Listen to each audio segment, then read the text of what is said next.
My husband screamed in my face during Christmas dinner, but it was his father's reaction that finally exposed everything he'd been hiding. We were at his parents' house with the whole family gathered around the table. I had just mentioned applying for a promotion at work when Trevor lost it completely. His fork clattered against his plate, and he demanded to know what I'd just said. The entire room went silent. His mom stopped talking mid-sentence. His sister froze with her wine glass suspended in the air. I repeated that I'd applied for the senior manager position, the one I'd told him about last week. He said no. I hadn't told him anything. We'd discussed this, and I wasn't supposed to take on more responsibility right now. I felt my face burning as 15 people stared at us. We never discussed anything, I told him. I mentioned it, and he said okay. He claimed he'd said we would talk about it later, but I went ahead anyway, just like I always did, making decisions without consulting him. He stood up and his chair scraped loudly against the floor. My hands started trembling. This wasn't the man I married 3 years ago. Over the past 6 months, he'd become someone different. Someone critical and controlling. His mother nervously told him to sit down because it was Christmas. He refused and turned back to me, his face inches from mine. He told me to announce what else I'd done that week, to tell everyone about the haircut. I'd cut my hair to shoulder length and he'd sulked for 2 days. He started listing everything. The book club I joined without his permission. Lunch with my friend Delilah when he'd specifically said he wasn't comfortable with her. The room felt like it was shrinking. His father Richard sat at the head of the table, completely still, watching with an unreadable expression. I told Trevor quietly that he was scaring me. He laughed without humor and asked how I could say he was scaring me when I was the one destroying our marriage. That's when Richard stood up.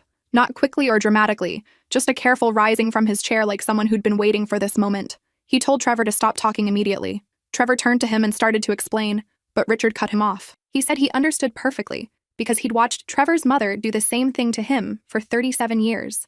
The silence was deafening. Trevor's mother made a small whimpering sound. Richard continued, saying every word from Trevor's mouth was straight from his mother's playbook, the isolation tactics, making me ask permission, punishing me for independent decisions. He looked directly at me and asked how long this had been happening. I couldn't answer. My throat had completely closed up. Richard asked me when Trevor started telling me what to wear, which friends I could see, when he started checking my phone. My heart stopped. How could he possibly know about the phone monitoring? Trevor's face went white. Richard pulled out his phone and placed it on the table. He said that 3 months ago I had called him late at night from a blocked number, asking if I was crazy for feeling controlled. Everyone gasped. I had made that call, one desperate night when Trevor was working late. Richard told me he'd said to trust my instincts, and he'd been waiting to see if his son was really becoming the monster his mother had created. Trevor's mother stood up with tears streaming down her face, but Richard told her to sit down. It was time someone told the truth in this family. He turned back to Trevor and said he'd found something in Trevor's office last week, something that showed how far this had gone. Trevor's expression shifted from anger to pure panic. I asked what he was talking about. Richard looked at me with pity and said there was a reason Trevor didn't want me taking that promotion. Trevor had a second phone, and on that phone were conversations with someone named Fiona from his office, someone he'd met 6 months ago, right when the controlling behavior started. The room spun. Richard said that wasn't even the worst part. The worst part was what they'd been planning together. The joint account they'd opened, the apartment lease they'd signed. He paused and looked at Trevor with something close to disgust. They'd been planning for me to get pregnant so I'd be trapped. So I couldn't leave when Trevor finally asked for a divorce and moved Fiona into the apartment they'd already furnished together. My legs gave out. I grabbed the edge of the table to keep from collapsing. Trevor's sister rushed over to steady me, but I shook her off. I needed to hear the rest.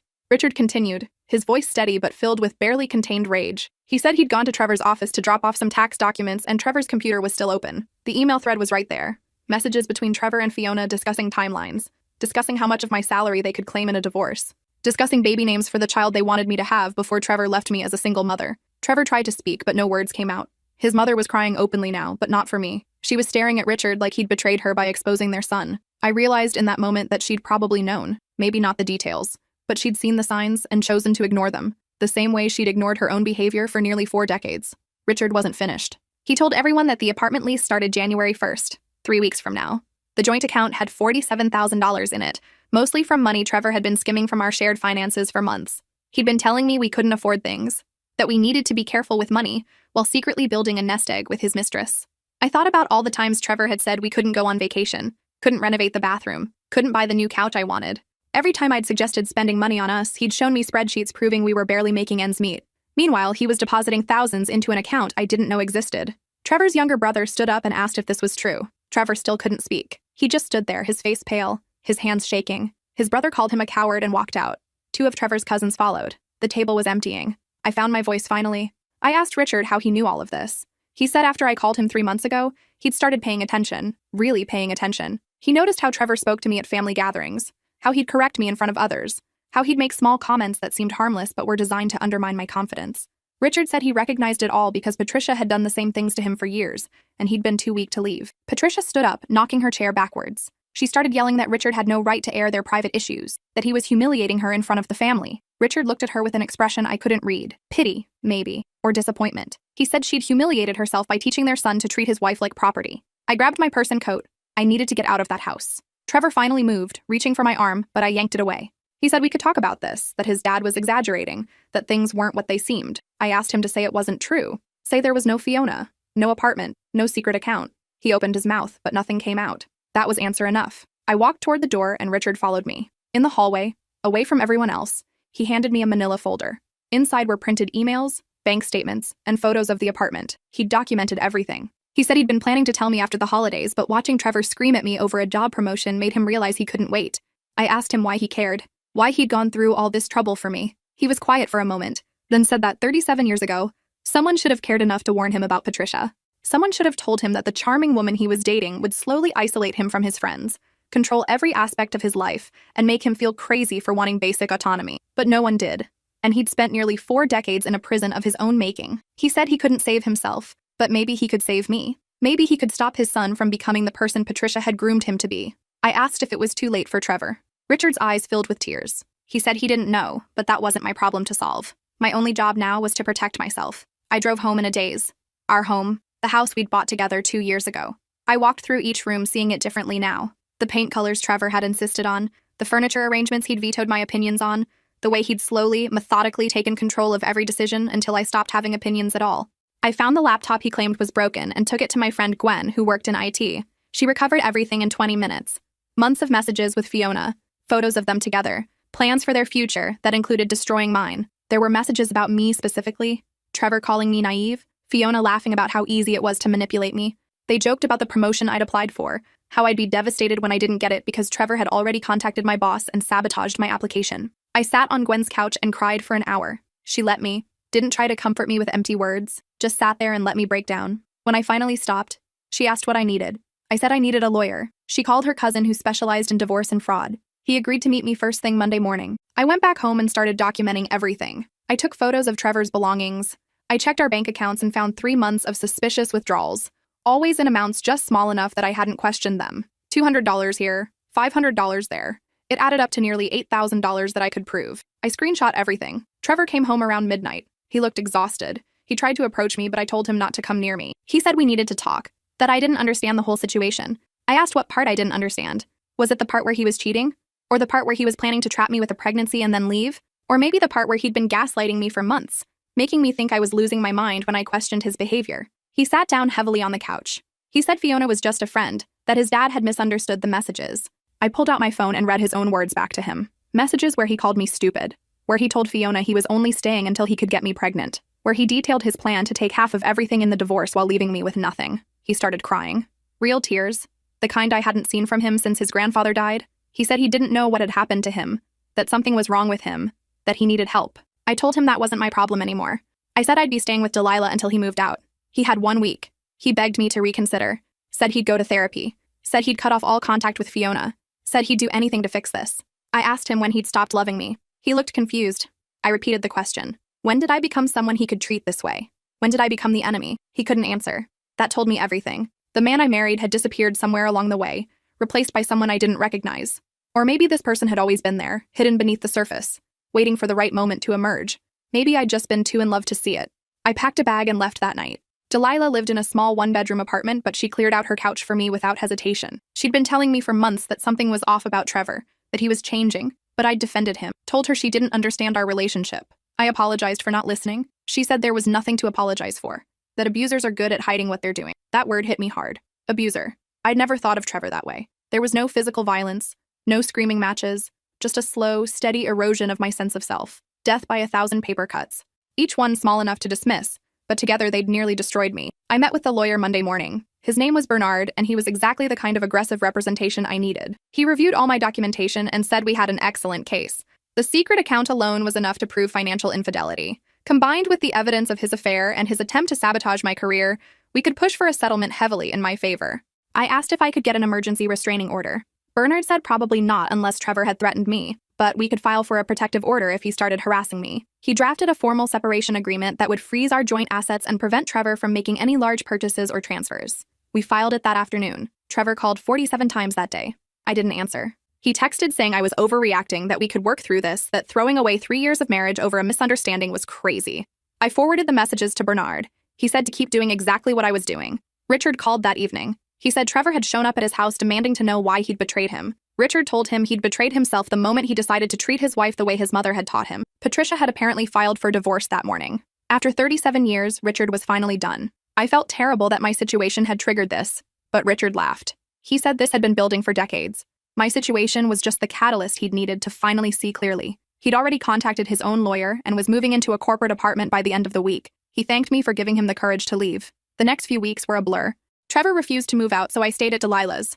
He contested the separation agreement, claiming the evidence was obtained illegally. The judge disagreed.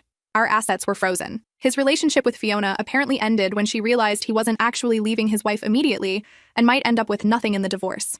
I threw myself into work. My boss called me into her office 2 weeks after Christmas. She said she'd received a concerning phone call from my husband trying to convince her I was mentally unstable and shouldn't be considered for the promotion. She'd found it so bizarre that she'd documented the entire conversation. She asked if I was okay.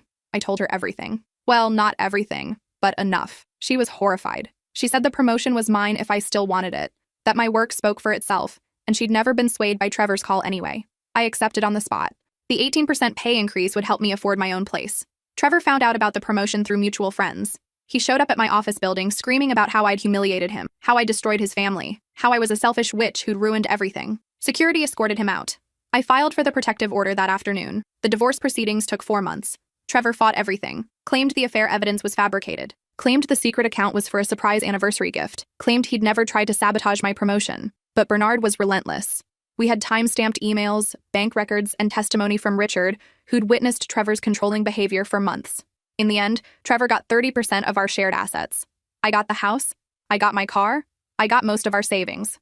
The judge was particularly unsympathetic after reviewing the evidence of financial deception and emotional manipulation. Trevor's lawyer tried to argue for spousal support. The judge actually laughed. I moved back into the house in May. Every room felt haunted by memories of who I'd been while living there. The woman who'd asked permission to see her friends. The woman who'd apologized for having opinions. The woman who'd slowly made herself smaller to accommodate her husband's ego.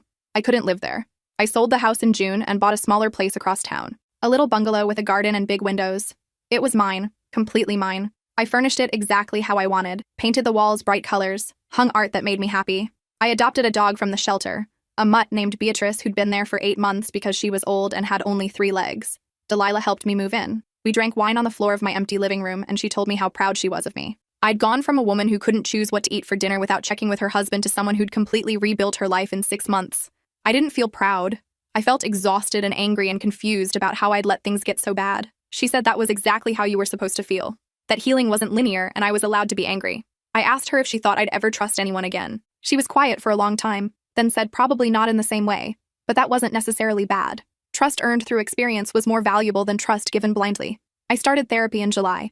My therapist, Dr. Morrison, specialized in emotional abuse recovery. Our first session, she asked me to describe my marriage. I told her about the good parts first. How Trevor had been kind and attentive when we dated. How he'd surprised me with flowers. How he'd seemed to really see me. Dr. Morrison asked when that changed. I realized I couldn't pinpoint a specific moment.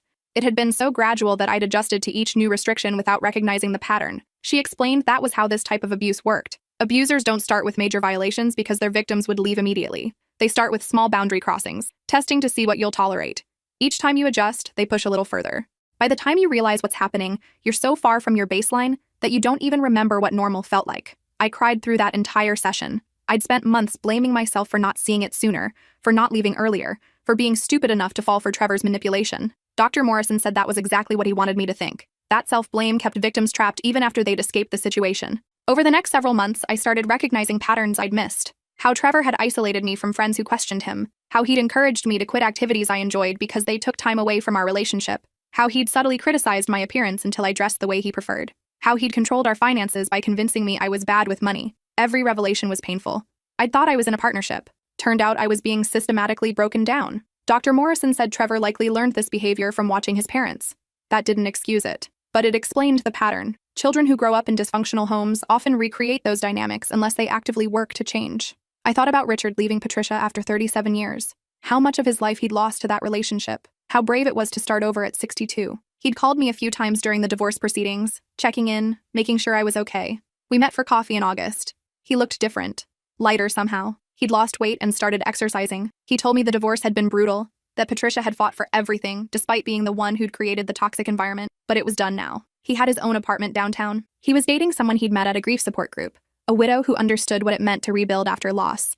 I asked if he had regrets. He said yes, thousands of them, but staying would have been the biggest regret of all. He asked about me, and I told him about the new house, the promotion, therapy. He smiled and said I'd done the hardest part already, which was choosing myself over the comfortable lie. The rest would still be difficult, but at least I was moving towards something instead of staying stuck. We talked about Trevor. Richard said his son had moved in with Patricia temporarily after losing the apartment he'd planned to share with Fiona. The irony wasn't lost on either of us. Richard had tried to talk to Trevor about getting help, about recognizing his patterns and choosing to change, but Trevor insisted he was the victim in all of this, that I'd overreacted, that his dad had betrayed him for no reason. Richard said some people never see their own role in their destruction. They spend their whole lives blaming others, never taking responsibility, never growing. He hoped Trevor would eventually realize what he'd lost and do the work to become better, but he wasn't optimistic. Patricia was already reinforcing Trevor's victim narrative, telling him he was better off without me anyway. I went back to work with renewed focus.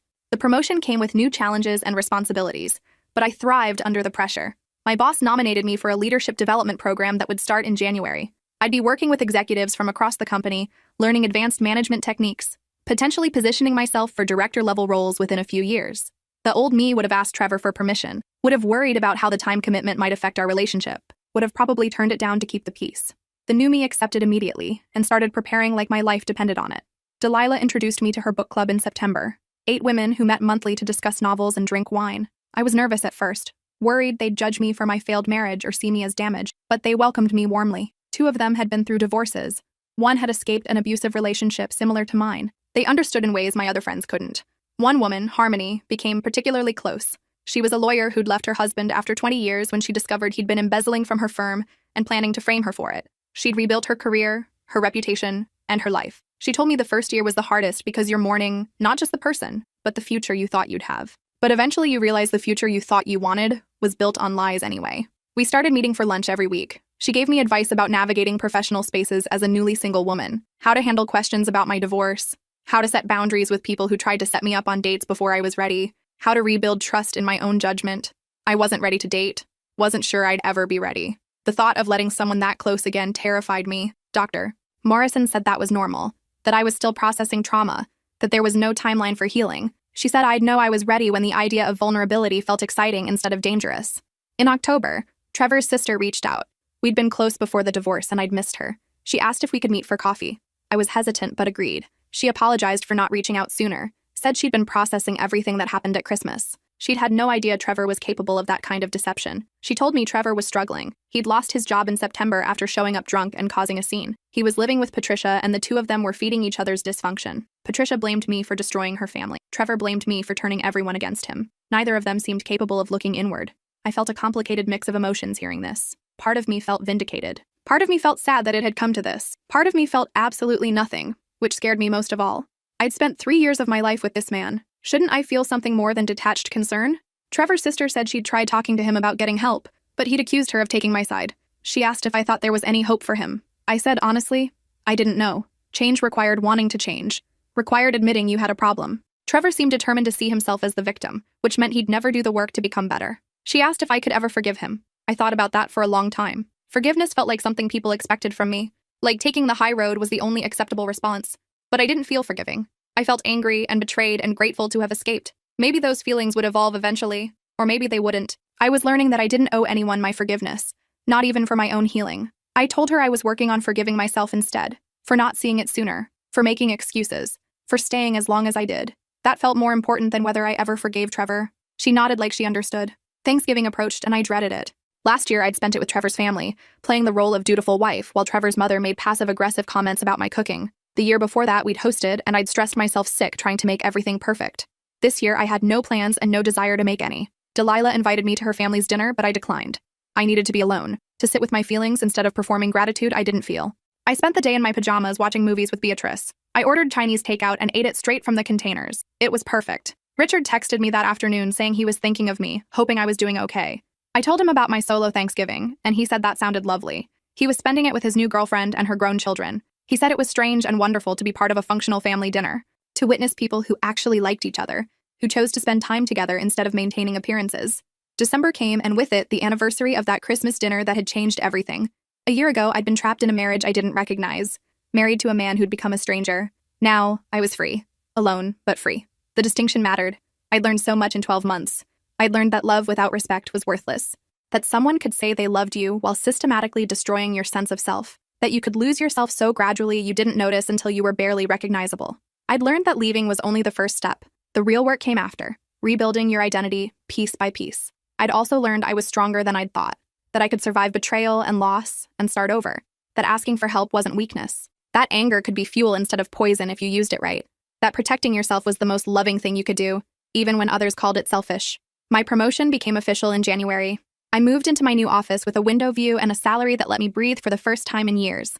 I'd paid off the credit card debt Trevor had hidden from me. I'd built up an emergency fund. I'd started investing in my retirement. Small steps towards security. The leadership program started that same month. 12 weeks of intensive training with executives from across the company. I was the youngest person in the cohort by 5 years, and the only one from my division. The imposter syndrome was intense. But I remembered what Dr. Morrison had taught me about challenging negative self-talk. I deserved to be there. I'd earned my place. One of the other participants, a man named Griffin who ran the marketing division, asked me out for drinks after the second session. I panicked and made an excuse. Delilah told me later that evening that I didn't have to date anyone until I was ready. But I also shouldn't let Trevor steal my ability to connect with people. Griffin might just want friendship, or professional networking, or maybe he was interested romantically, and that was okay too. I could say no. I had that power now. I thought about that for days. The old me would have asked Trevor for permission before having drinks with a male colleague, would have probably declined to avoid making him uncomfortable.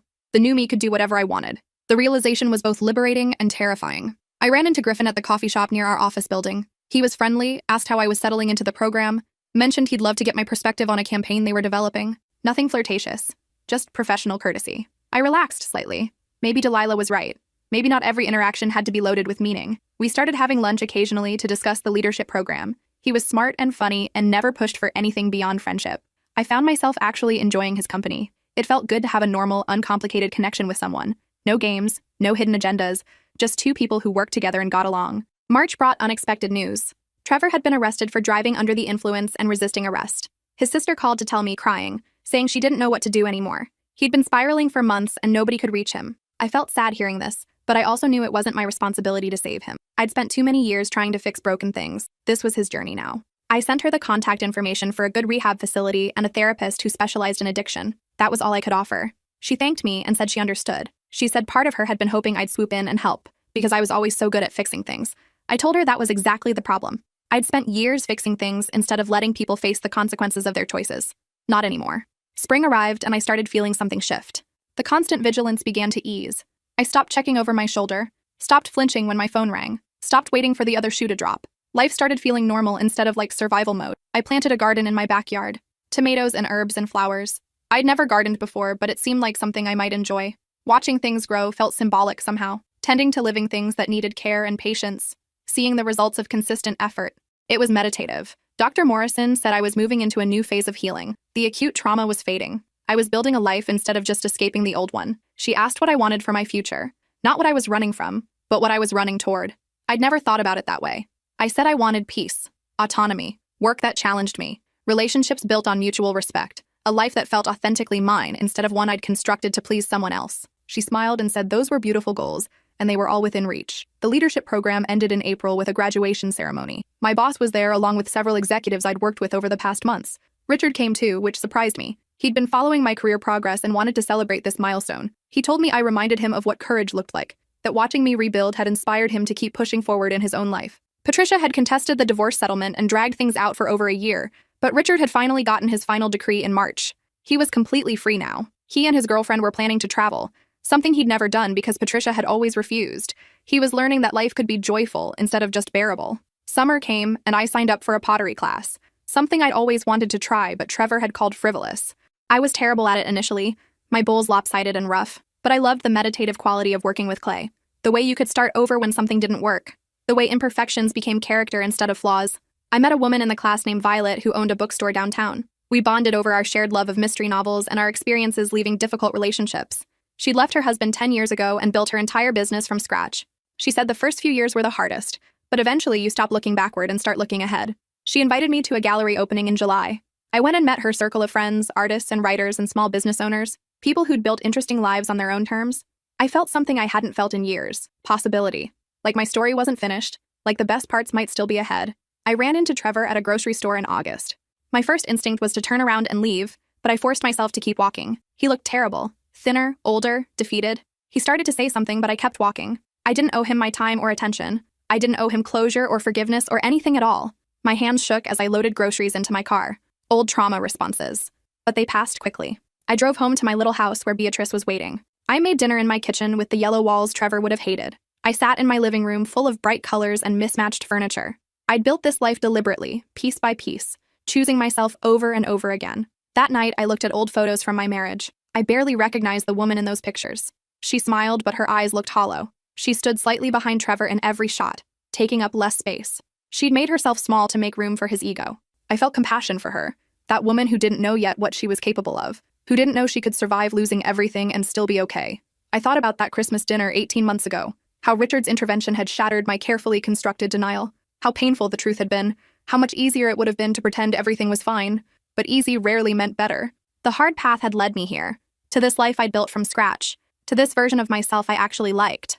I wasn't grateful for what Trevor did, wasn't grateful for the manipulation or betrayal or gaslighting, but I was grateful for the person I'd become in response.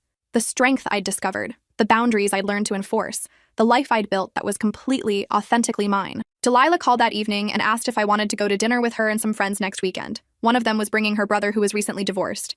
I surprised myself by saying yes, not because I was ready to date seriously, but because I was ready to stop letting fear make my decisions.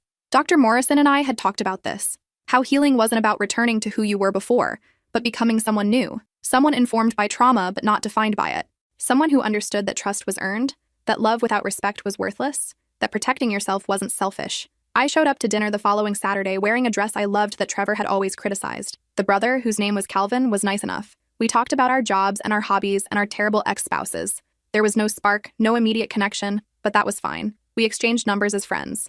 Maybe something would develop eventually. Maybe it wouldn't. Either way was okay. The book club met that month at my house for the first time. I'd been nervous about hosting, about letting people into my space, about them judging my choices, but everyone loved the bright colors and eclectic furniture. Harmony said it looked exactly like I did, vibrant and unapologetically authentic. I'd never thought of myself that way, but maybe she was right. We discussed a novel about a woman escaping an abusive marriage. Several of us had tears in our eyes by the end of the discussion. The author had captured something true about what it meant to leave, about the grief mixed with relief, about missing the person you thought they were while being terrified of who they actually turned out to be. Someone said fiction helped us process what we couldn't always articulate in real life. I agreed completely. Fall arrived again, and with it, the anniversary of my divorce being finalized.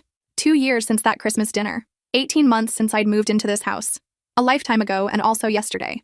I'd heard through mutual acquaintances that Trevor was in rehab finally, that he'd lost custody of the visitation rights he'd been fighting for with his sister's kids, that Patricia had been hospitalized for a nervous breakdown. The dysfunction had eaten itself eventually, just like it always did. I felt nothing hearing this. Not satisfaction or sadness or vindication, just a distant awareness that those people existed somewhere, living their lives, dealing with consequences. They weren't my problem anymore. They probably never should have been. I got promoted again in October. Director of Operations. My boss said I'd earned it through consistent excellence and leadership, that the company valued my contributions and wanted to invest in my continued growth. I accepted with confidence this time. No imposter syndrome, no doubts about deserving it. I'd worked hard. I'd earned this. Richard called to congratulate me. He'd gotten engaged to his girlfriend. They were planning a small ceremony in the spring. He said he never thought he'd have this kind of happiness, that he'd resigned himself to quiet misery for the rest of his life. But leaving Patricia had opened doors he didn't know existed. He was learning what partnership actually meant, what love looked like when it wasn't weaponized. He asked if I'd come to the wedding. I said of course I'd be honored. He said Trevor wouldn't be there, that they hadn't spoken in months after a particularly ugly fight where Trevor had blamed Richard for everything wrong in his life. Richard had finally stopped trying to fix their relationship. Some bridges burned for good reasons. The holidays came again, and this time I had plans. Delilah's family had insisted I join them for both Thanksgiving and Christmas. Harmony was hosting a New Year's Eve party. Violet had invited me to her book club's annual holiday party. I had a life now. A full, complicated, beautiful life. I thought about where I'd been 2 years ago. Trapped and controlled and slowly disappearing. I thought about the courage it had taken to leave, to rebuild, to choose myself over and over when it would have been easier to stay stuck. I thought about Richard's words, about how I reminded him what courage looked like. Maybe that was the gift hidden in all the trauma. Not the trauma itself, but the person I'd become in response to it. The woman who could stand alone without falling apart, who could trust her instincts again, who understood that love shouldn't cost you pieces of yourself. I raised a glass to that woman, to surviving, to thriving, to building a life worth living from the ashes of one that had nearly destroyed me. The future was uncertain, but it was mine, completely, authentically mine, and that felt like enough.